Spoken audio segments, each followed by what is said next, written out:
이 영상은 와이어프레임의 연습과 활용에 관한 내용이 있습니다. 와이어프레임의 개념이 아직 안 잡히신 분들이라면 지난 영상을 먼저 시청하시길 추천드려요.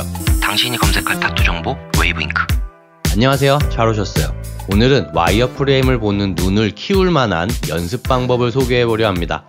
와이어프레임 그려보기. 지난 영상에서 말했던 것 얼마나 기억하시나요? 가장 중요한 내용은 가까우면 크고 멀면 작다, 가까우면 길고 멀면 짧다 입니다. 와이어프레임을 포함한 그림의 대부분의 과정은 현실에서 우리가 보는 것보다 어느 정도 과장을 하는 경우가 있어요. 그리고 과장해서 생각해보면 그만큼 이해하는 데 도움이 되기도 합니다. 면보다는 이해하기 쉬운 라인을 예로 들어볼게요. 가까우면 길고 멀면 짧아요. 이 과장된 표현을 적당히 조정하며 와이어프레임에 적용해 보도록 하는 거죠. 이런 그림 보신 적 있으시죠?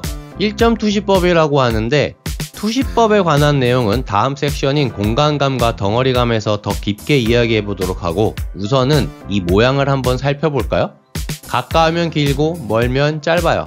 이 가깝고 멀고의 느낌 차이를 라인의 간격, 그 라인으로 인해 생기게 되는 면의 흐름으로 입체감을 표현하게 되는 거예요. 직접 한번 그려볼까요? 제가 예제로 사용할 이미지는 이겁니다. 다운받을 수 있는 링크를 더보기란에 남겨놓을 테니까 인쇄하셔서 같이 해보시면 어느 정도 감이 잡힐 거라고 생각해요.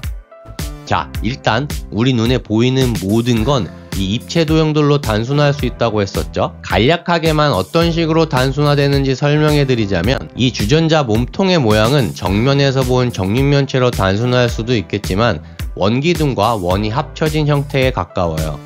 여기는 구, 여기는 원기둥, 여기도 원기둥, 여기도 짧은 원기둥의 연결, 이런 식이죠. 다시 와이어프레임으로 돌아와서 우선 외곽 라인을 한번 따라 그려보세요.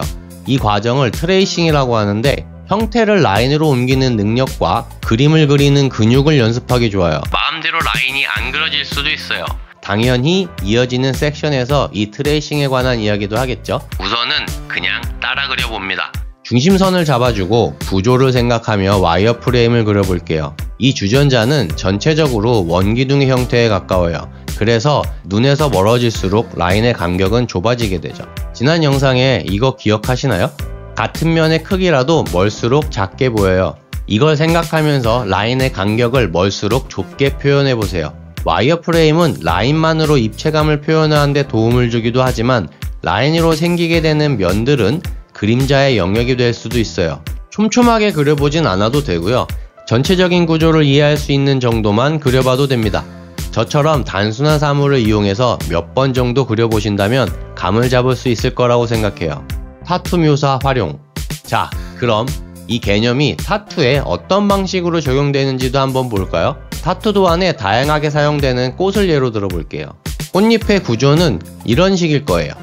이 와이어프레임으로 생기게 되는 면과 라인의 방향성을 이용해서 적은 라인으로도 입체감을 표현하는 데 사용할 수도 있고, 라인의 교차로 생긴 면의 흐름을 이용해서 그림자의 영역을 표현해 줄 수도 있어요. 어떤 방식으로 활용하냐에 따라 여러가지 작업 스타일이 생겨나게 되겠죠. 이걸 매번 일일이 그려서 해야 한다는 건 아니에요.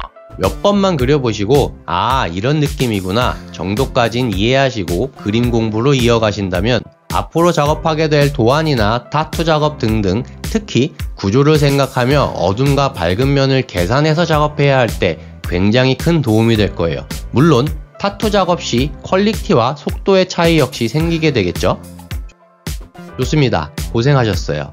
다음 섹션인 공간감과 덩어리감 영상들에서도 다시 만날 수 있길 바라봅니다.